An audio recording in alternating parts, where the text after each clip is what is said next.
கர்த்தாவே உம்மை ஸ்தோத்திரிக்கிறேன் ராஜா. பரிசுத்த ஆவியானவரே உம்மை ஸ்தோத்திரிக்கிறப்பா.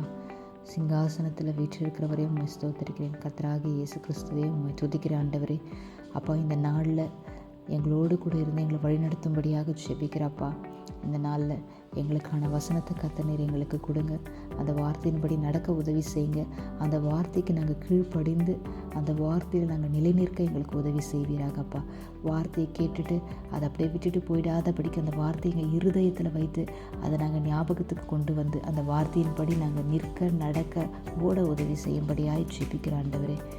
இப்பெரும் ரட்சகருமாய் இருக்கிற இயேசு கிறிஸ்துவின் நாமத்தில் ஜெபிக்கிறேன் ஜீவனுள்ள நல்ல பிதாவே, ஆமேன். இன்னைக்கான வார்த்தை சங்கீதம் 1வது புத்தகம் 2வது 3வது வசனம். கர்த்தருடைய வேதத்தில் பிரியமாயிருந்து இரவும் பகலும் அவருடைய வேதத்தில் தியானமாயிருக்கிற மனுஷன் பாக்கியவான். அவன் நீர்க்கால்களின் ஓரமாய் நடப்பட்டு தன் காலத்தில் தன் கனியை தந்து இலையுதிராதிருக்கிற மரத்தை போலிருப்பான். அவன் செய்வதெல்லாம் வாய்க்கும். இந்த நாளில் நம்ம என்ன செஞ்சாலும் அது நடக்க மாட்டேங்குது. என்ன எவ்வளோ ட்ரை பண்ணுறோம், எவ்வளோ முயற்சி பண்ணாலும் கூட நம்ம குடும்பத்தை நம்மளால் உயர்த்த முடியல. நம்ம எவ்வளோ முயற்சி பண்ணாலும் நம்ம பிள்ளைங்கள் இடத்துல நம்ம எவ்வளோ பிரயாசப்பட்டாலும் நம்ம பிள்ளைங்க நம்ம சொல்கிறத கேட்க மாட்டேங்கிறாங்க.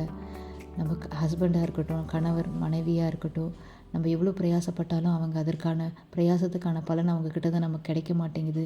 நம்ம வேலை ஸ்தலங்களில் நம்ம எவ்வளோ பிரயாசப்பட்டாலும் அதுக்கான பலன் கிடைக்க மாட்டேங்குது. நம்ம ரொம்ப கீழே இருக்கிறோம், நம்மளை சுற்றி இருக்கிறவங்களாம் மேலே போயிட்டாங்க அப்படின்ற சூழலில் நம்ம இருக்கலாம். இந்த நாளில் நம்ம வீட்டு தேவைகளை சந்திக்கக்கூட முடியாத அளவுக்கு நம்ம இருக்கலாம். இந்த இடத்துல வேதத்தில் 3வது அதிகாரத்தில் அவன் செய்வதெல்லாம் வாய்க்கும்னு சொல்லியிருக்காங்க. உங்களுக்கு நீங்கள் செய்கிறது எதுவுமே கரெக்டான வழியில் போகாமல் எல்லாம் ராங்கான வழியில் போகிறதா இருக்கலாம். நல்லதே செஞ்சால் கூட தப்பாக போகிற மாதிரி இருக்கலாம். ஆனால் இந்த நாளில் கர்த்தர் நமக்கு கொடுத்துருக்க வார்த்தை, கர்த்தருடைய விதத்தில் பிரியமாயிருந்து இரவும் பகலும் அவருடைய விதத்தில் தியானமாக இருக்கிற மனுஷன் பாக்கியவான். தியானமாக இருக்க சொல்லியிருக்காரு, பிரியமாக இருக்க சொல்லியிருக்காரு. எது மேலேன்னா உலகத்து மேலே இல்லைங்க, கர்த்தரோட வேதத்து மேலே. அவருடைய வேதத்தின் மேல் நீங்கள் பிரியமாக இருந்து தியானமாக இருக்கும்போது அவன் செய்வதெல்லாம் வாய்க்கும்னு சொல்லியிருக்காங்க. சரி, இரவும் பகலும் தியானமாக இருக்கிறேன், வேதத்தின் மேலே பிரியமாக இருக்கிறேன், ஆனாலும் அப்படி நடக்கலையேன்னா ஒரு நாளும் நடக்காதுங்க. நீர்க்கால்களின் ஓரமாய் நடப்பட்டு தன் காலத்தில் தன் கனியை தந்துன்னு சொல்லியிருக்காங்க.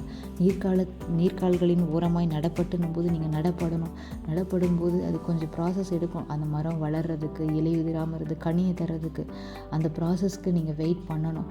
நீங்கள் வேதத்தை வாசிங்க, வேதத்தை இரவும் பகலும் வாசித்து அதன் மேல் தியானமாக இருங்க. கர்த்தர் நீங்கள் செய்கிறது எல்லாம் வாய்க்க செய்வார். நீங்கள் செய்கிறது எல்லாம் நான் சொல்லும்போது நமக்கு மாம்ச ரீதியாக இந்த உலகத்தின் ரீதியாக நம்ம செய்கிறதில்ல. எப்போ ஒரு மனுஷன் கர்த்தரோட வேதத்தில் பிரியமாக இருந்து இரவும் பகலும் அந்த வேதத்து மேல் தியானமாக இருக்கிறானோ அப்போவே அவன் கர்த்தருடைய சித்தத்தில் நிற்க ஆரம்பிச்சிட்டான்னு அர்த்தம். நீங்கள் கர்த்தரோட சித்தத்தில் நீங்கள் என்னென்னலாம் செய்கிறீங்களோ அது எல்லாமே வாய்க்கும்னு வேதத்தில் சொல்லியிருக்கு.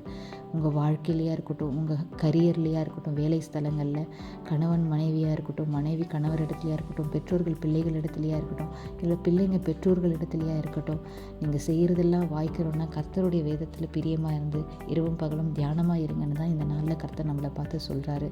நம்ம நீர்க்கால்களின் ஓரமாய் நடப்பட்டு நம் காலத்தில் நம் கனியை தருகிறவர்களாக இருப்போம். நம்ம செய்வதெல்லாம் வாய்க்கும். ஆமேன். இப்போ கடைசியாக ஜெபம் பண்ணி முடிக்கலாம்.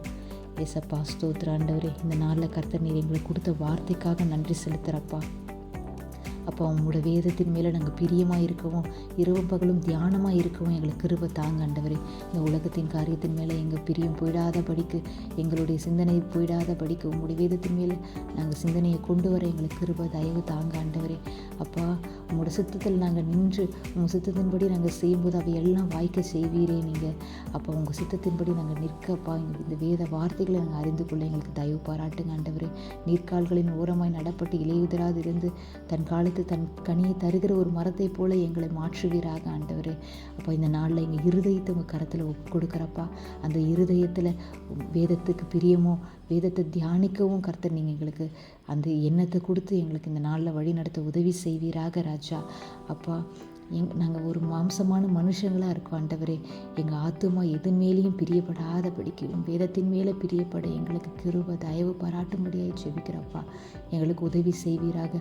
உன் வார்த்தையை கேட்க, உன் வார்த்தையின்படி நடக்க, உன் வார்த்தையில் நிற்க எங்களுக்கு உதவி செய்வீராகப்பா. அப்போ உங்களோட சித்தம் மாத்திரம் எங்கள் வாழ்க்கையில் நடக்க எங்களை நாங்கள் ஒப்பு கொடுக்குறோம் ஆண்டவரே. நாங்கள் சிறுகவும் நீங்கள் பெருகவும் வேண்டாம் ஆண்டவரே. மீட்பரும் ரட்சகருமாய் இருக்கிற இயேசு கிறிஸ்துவின் நாமத்தில் ஜெபிக்கிறேன் ஜீவனுள்ள நல்ல பிதாவே. ஆமேன்.